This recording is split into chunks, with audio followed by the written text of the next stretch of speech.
Welcome to 1 Minute in the Word. Today's verse is 1 Kings chapter 18 and verse 15. It says, Elijah said, "As the Lord of hosts lives, before whom I stand, I will surely show myself to him today." Now Elijah is going to see King Ahab. And because King Ahab is hunting Elijah, the man who sees Elijah says to him, "Are you really going to go and see King Ahab?" Elijah says, "Go and tell the king I'm coming to see him." But this man is concerned. If he tells the king that Elijah's coming and then Elijah runs away, it's the man that will actually get punished. So he says to Elijah, "How can I believe you?" And Elijah replies, "As the Lord of hosts lives, before whom I stand, I will surely show myself to him today." What I noticed about this verse is that Elijah's confidence is not in his own words, and he doesn't say to the man, "You can trust me and what I say." He says, "As surely as God lives, you can trust what I say."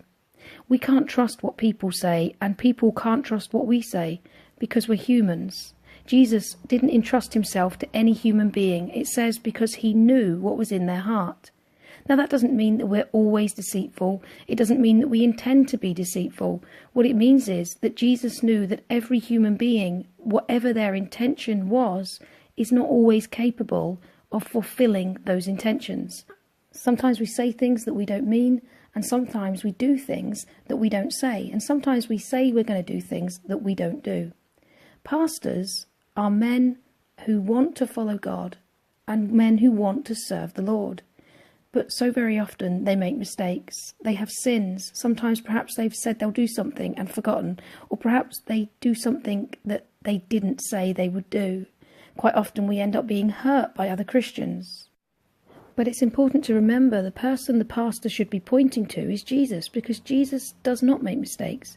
He said, "Truly, truly, I say to you." And every word he says, he means. All his words still stand today. Not one word has passed away from what God has said.